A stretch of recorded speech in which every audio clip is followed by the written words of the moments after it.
So in the previous video, I introduced these different sorts of hybrid orbitals or different sorts of hybridization. So in this video, we'll just have a quick look at what they look like. I know some of you are wondering, yeah, but how do you know when you've got this sort of hybridization? I'll talk about that in the next video. First of all, let's just have a look at what they look like. So starting with this one here, we've got two of these sp hybrid orbitals. I took an S and a P, completely different shapes, and I mixed them together. So what does an sp hybrid orbital look like? When we draw them, we usually just draw them a bit like a balloon shape.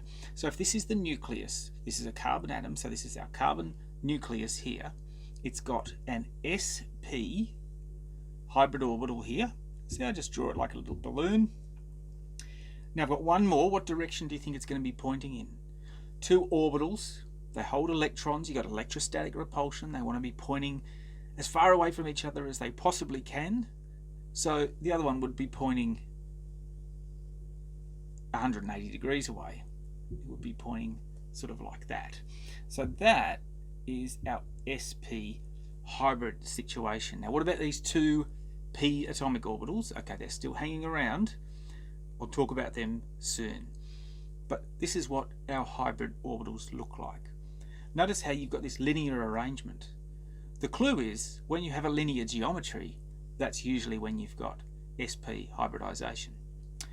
Okay, in contrast, what about sp2 hybridization? So they still get drawn just like a simple sort of balloon shape.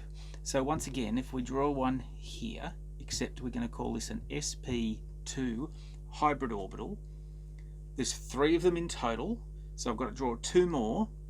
Now what would the most efficient geometry be for these things to be pointing as far away from each other as possible? You guessed it, 120 degree angle, or if you like, a propeller shape. So maybe you've got one pointing out here like this, and you've got one pointing here like this. sp2, sp2. And if you like, that's a trigonal planar geometry. So if you ever see a carbon containing molecule and it's got a trigonal planar geometry on that carbon atom, well, you must have sp2 hybridization going on. Last example, sp3. So if this is my carbon atom or my carbon nucleus, I'll have to draw it a bit higher up. I have to draw it up here somewhere so it doesn't come off the bottom of the page.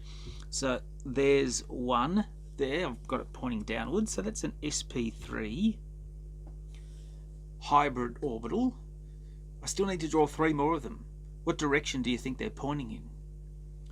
Well, it's pretty hard to draw it on a piece of perspex because it's two-dimensional, and of course they point out in 3 dimensions. So I might have one which is kind of pointing in that direction, and then I might have one which is, I'll draw it like this, but you can think of that as kind of pointing out towards you guys. That should be a 3, that should be a 3. And there's another one here, except it's kind of pointing back towards me. It's a tetrahedral geometry.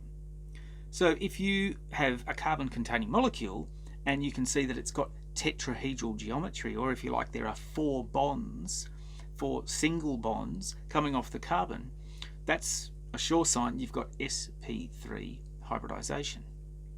So let's just come full circle. How do you know when these things are happening? How do you know what sort of hybridization you have on the carbon atom? Well, it comes from the geometry. We've taught you how to draw Lewis structures. We've taught you how to apply VSEPR theory.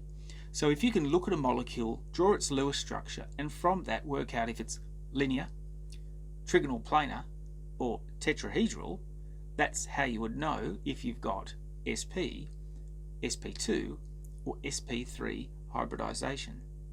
Now, just in case you were wondering about trigonal, bipyramidal, and octahedral, well, that can happen. Doesn't happen to carbon though. So as far as carbon is concerned, these are the only 3 sorts of hybridization that you're ever going to need to know about. Okay, one more video to come, and I'm going to talk about these pesky unhybridized p atomic orbitals here.